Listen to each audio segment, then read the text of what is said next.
pessoal, bem-vindos ao Boris Responde, quando vocês mandam suas dúvidas e o Boris Feldman responde. Essa é a nossa 30ª edição do Boris Responde. Todas as outras anteriores estão aqui acima, nesse link aqui. Já são mais eu não sei, mas umas 300 perguntas respondidas. Então, se você quer ver todo esse rico acervo aí de dúvidas enviadas e solucionadas pelo Boris Feldman, link está aqui em cima. Você quer participar do Boris Responde? Os canais estão todos aí na tela. Facebook, Instagram e YouTube, além do e-mail borisresponde@autopapo.com.br. Quando vocês enviarem, por favor, coloquem o nome completo e vou pedir também um pouquinho de paciência para vocês, porque são muitas perguntas, muitas participações. A gente tenta responder todas em vídeo, mas as que não são respondidas aqui no vídeo são respondidas por e-mail.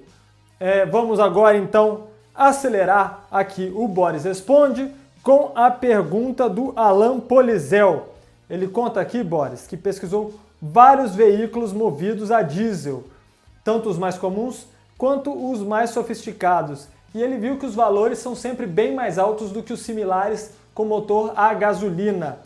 Ele quer saber o que tornaria um bom custo-benefício investir em um veículo a diesel para uso em família. E aí, meus amigos do Alto Papo? Estão conosco no YouTube, no Instagram, no Facebook ou no portal? Não importa. Bacana que vocês estejam conosco, nos acompanhando. Quem estiver no YouTube, não esquece de assinar e acionar o sininho e continue mandando as perguntas que nós vamos continuar tentando respondê-las. Não aperta muita gente não, viu?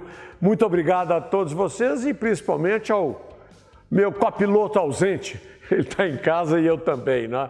Vamos começar respondendo ao Alan hoje, que quer saber o seguinte: ele diz que os carros com motor diesel são mais caros que aqueles com gasolina. E quando é que vale a pena, se vale a pena ter o carro diesel?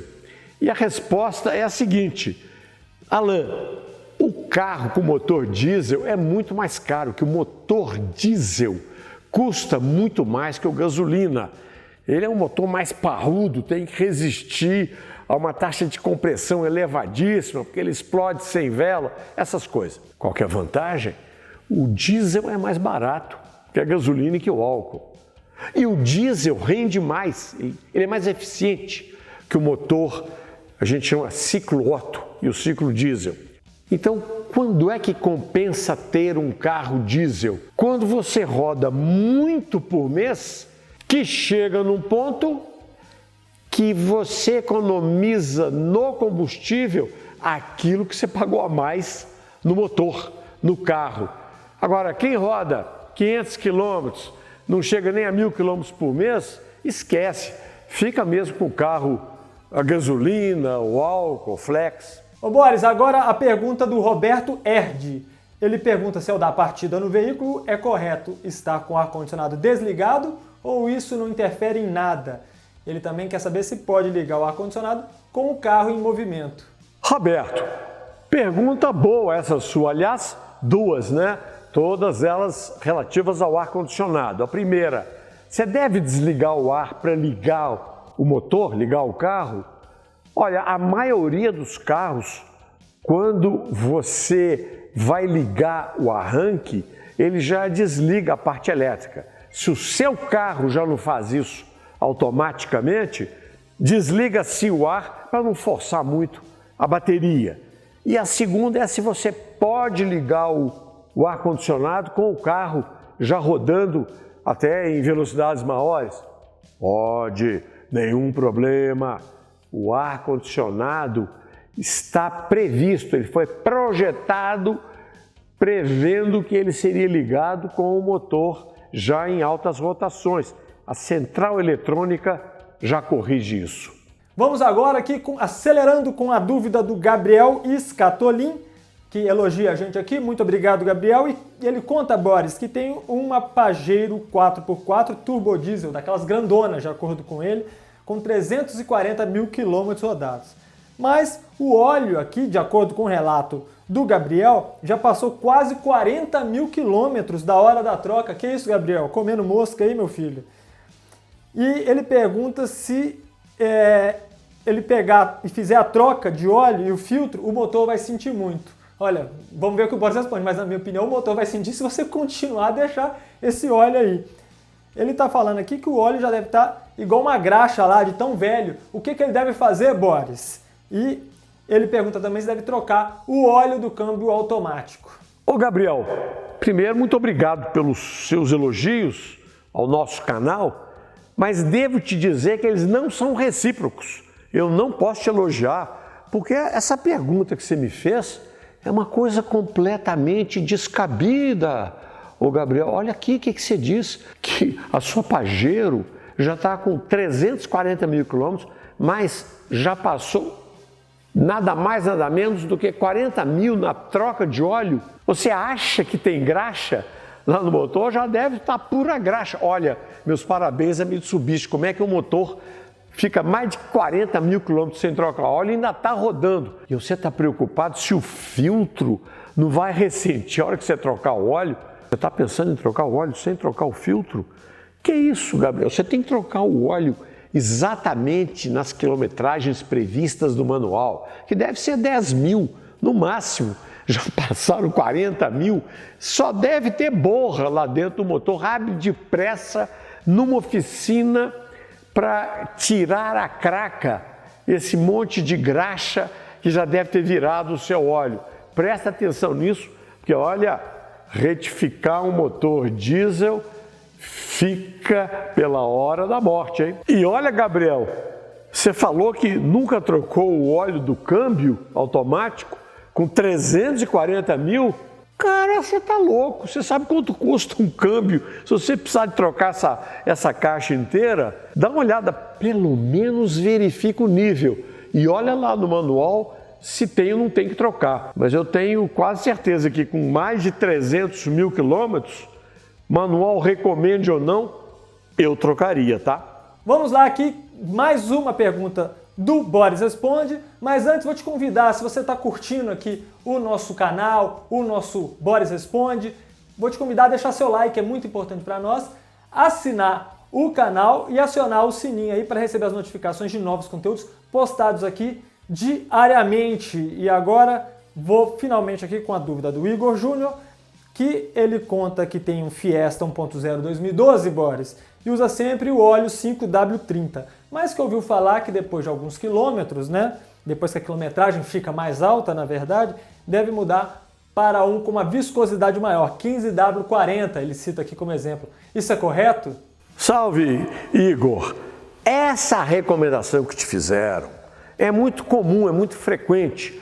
O mesmo que disseram do óleo do motor do seu Fiesta, que você está usando 5W30, mas numa quilometragem mais elevada, tem que aumentar a viscosidade, passar para 10W40, 15W50. Olha, isso só é válido se você perceber que nessas quilometragens mais elevadas, vai chegando em 100 mil, passa de 100 mil quilômetros, se aumentar o consumo do óleo, se ele estiver baixando mais rápido na vareta. Agora, se o carro está funcionando legal, não tem fumaça lá atrás, o óleo não está baixando, pode continuar usando a mesma viscosidade. Seguimos acelerando aqui o Boris Responde com a pergunta enviada pelo Odil R. Pereira. E eu vou aqui ler textualmente a pergunta dele. Ele conta aqui, Boris, que assistiu em um renomado canal de YouTube um empresário do ramo de automecânica indicar um aditivo para combustível, para a limpeza dos bicos injetores de veículos. Ele quer saber se procede esta recomendação independentemente da marca, Boris. Ele não é muito adepto, ele conta aqui que não é muito adepto da utilização de produtos que não sejam recomendados pelas montadoras. Ô Dil, eu não concordo e nem discordo desse empresário do ramo da automecânica. Na verdade, os bicos injetores, teoricamente, são autolimpantes. A maioria deles, pela própria pressão do jato, é difícil acontecer o que todo mundo diz, sujou o bico, tem que limpar. Existe essa possibilidade, mas muito rara. Colocar um aditivo, como ele disse, no combustível, Alguns funcionam, muitos não. Além disso, poucos bicos precisam dessa limpeza. Se você usou uma gasolina de boa qualidade, se você usou a gasolina aditivada, que já vem com detergente, então colocar aditivo, como você disse, eu sou contra? Sou. A montadora não recomenda? Então não usa. Agora, se você está percebendo um funcionamento irregular, você está supondo que os bicos estejam com problema, pode ser uma boa usar um aditivo. Como eu nunca testei nenhum deles, porque eu nunca precisei, não vou recomendar. Não digo que sim e nem que não.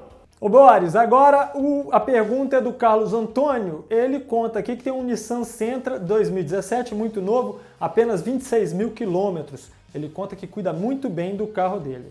E ele fez uma viagem de 840 quilômetros. E nos cálculos dele, ele gastaria R$300 de gasolina. Mas ele falou que gastou quase o dobro.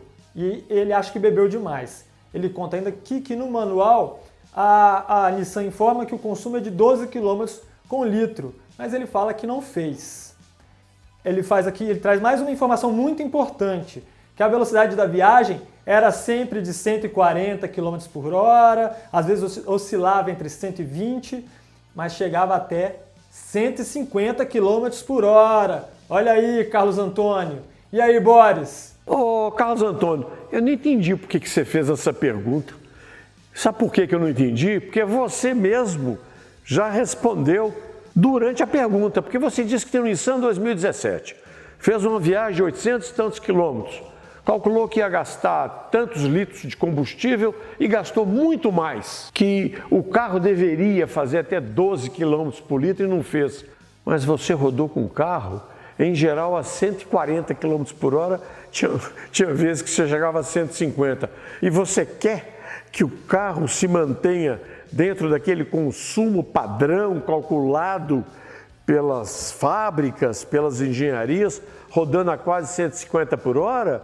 Claro que o seu consumo vai ser muito maior. Além disso, cuidado, hein? Pode ter um policial rodoviário ouvindo aqui essa resposta, vai anotar seu nome, sua identidade, sua CNH e vai te multar, porque você estava andando acima da velocidade permitida, hein? Te cuida, hein, Carlos Antônio?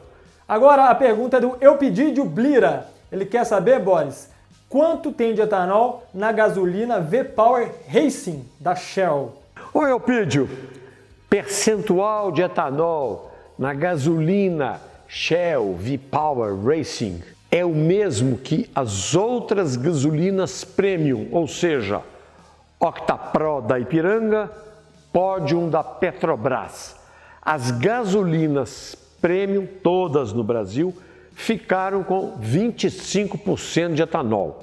As outras, comum, aditivada, elas têm 27%. Pela lei deveria ser 27,5%, mas acabou que ficou por 27%, porque esse arredondamento seria complicado no cálculo do consumo, no cálculo dos valores, etc. Então, gasolina premium, 25%, outras, 27%. Mais uma dúvida aqui, agora do José Juliano, que conta que tem um Up TSI 2020.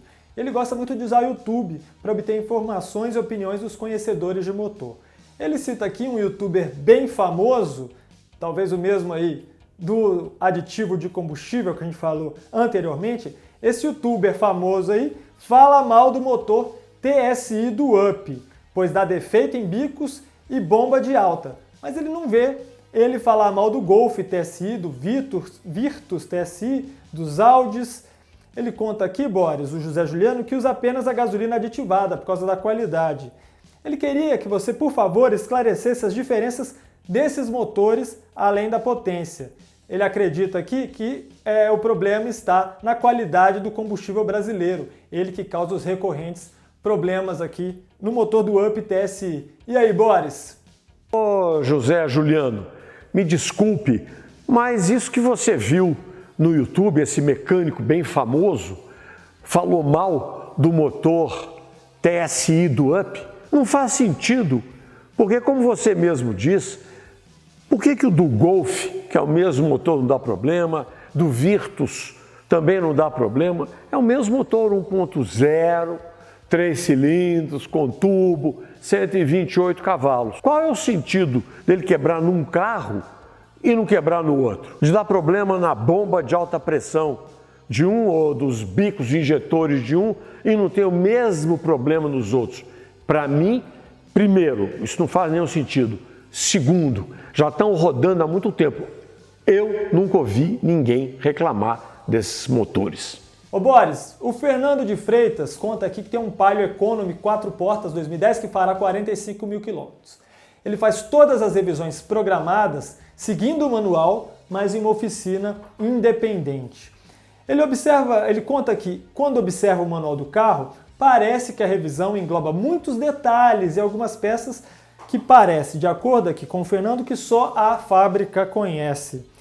Ele quer saber se essas revisões do manual seguem o que está previsto pela fábrica ou cada oficina tem o seu plano de revisão. E ele ainda pede uma opinião. O que você acha que ele deve fazer? Continuar na oficina independente ou fazer as revisões programadas em uma concessionária? E aí, seu Boris Feldman? Ô Fernando, você disse que faz as revisões do seu Palio fora da rede autorizada de concessionárias. E a pergunta é, algum problema ou eu devo fazer na rede autorizada? Isso aí depende, porque tem muitas e muitas oficinas que não são autorizadas das fábricas, que têm um excelente padrão, uma excelente qualidade, nada contra. E até algumas das fábricas, né, autorizadas por elas, que podem deixar a desejar. Mas, em média, concessionária que tem oficina e te presta bons serviços, é porque ela é autorizada, ela é fiscalizada pela fábrica.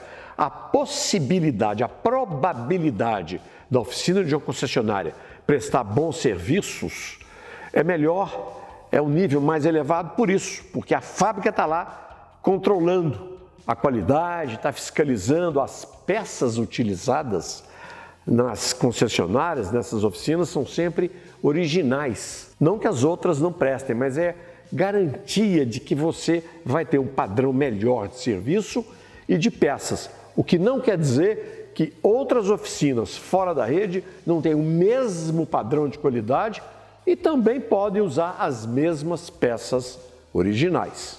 Por fim, vamos agora à última pergunta aqui deste Boris Responde, que é do José Balser.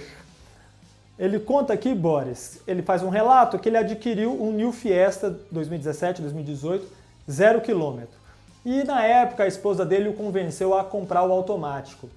Ele não tinha consciência na época dos problemas que o câmbio Power Shift tinha, que eram recorrentes, já haviam muitos relatos na internet, mas ele não tinha esse conhecimento. Pois bem, ele falou que o carro funcionou muito bem por cerca de 2 anos, quando começou a dar o problema no Power Shift dele, e aí sim ele descobriu que o problema é recorrente. Estava na garantia, ele foi na concessionária, trocaram o câmbio e a concessionária informou que a Ford mudou o fornecedor do equipamento desde março de 2019, que o problema teria sido resolvido. O José Walser conta que ele está rodando com o carro e não está vendo problema, mas a esposa dele não está achando normal, está relatando sim ocorrência aí de problema no carro. E ela está falando para ele trocar o quanto antes, já que a garantia agora está acabando. Mas ele viu, Boris, que o carro, né, o New Fiesta, ficou desvalorizado. E aí, o que você pode dizer sobre isso? Ele deve realmente trocar o carro? O problema de câmbio é crônico e foi resolvido ou não pela Ford? E por fim ele quer saber que veículo similar em custo e benefício ao Fiesta e confiabilidade você indicaria hoje no mercado. E aí, Boris, o que você tem a dizer para o seu José? Ô José, você pediu minha opinião sincera, né, a respeito do seu Fiesta 2017 automático. Então, eu vou sinceramente te falar o seguinte: troca porque o câmbio dele é aquele Power Shift. que eles não conseguiram resolver o problema. E você me pergunta, carro mais ou menos desse nível, com a mesma qualidade, mesmo valor, qual que eu recomendaria? Simples. Se você gosta da Ford, pode comprar o Ka Sedan, porque ele tem mais espaço interno até do que o Fiesta, já tem o câmbio automático, que não é mais o Power Shift, já é um câmbio convencional que não vai te dar dor de cabeça. É isso aí, pessoal. Essas foram as perguntas deste 30º Boris Responde. Gostaria de agradecer mais uma vez a participação de vocês e convidar para quem tem uma pergunta, mandar para a gente. Os canais estão aí na tela novamente. Facebook, Instagram, YouTube, além do e-mail borisresponde@autopapo.com.br. Se você curtiu esse vídeo, vou te pedir para deixar o seu like e te convidar para assinar o nosso canal, além de acionar o sininho para receber aí a notificação de novos conteúdos postados aqui no nosso canal do Autopapo no YouTube diariamente. Vou te convidar também a acessar um dos melhores portais da internet sobre automóveis, o autopapo.com.br. Conteúdos também postados lá diariamente, uma grande variedade que englobam dicas de manutenção, dicas de mercado, lançamentos, notícias internacionais, até conteúdo de moto a gente tem lá. Beleza, pessoal? Acessem autopapo.com.br. Até a próxima, muito obrigado, valeu! Mais uma vez, muito obrigado a todos vocês. Continue aqui conosco, com o nosso canal, que está no YouTube, Instagram, Facebook, no portal. YouTube, vou insistir, hein? Não deixem de assinar e cutucar o sininho. Muito obrigado mais uma vez a todos, ao meu copiloto Felipe Boutros, e até a próxima!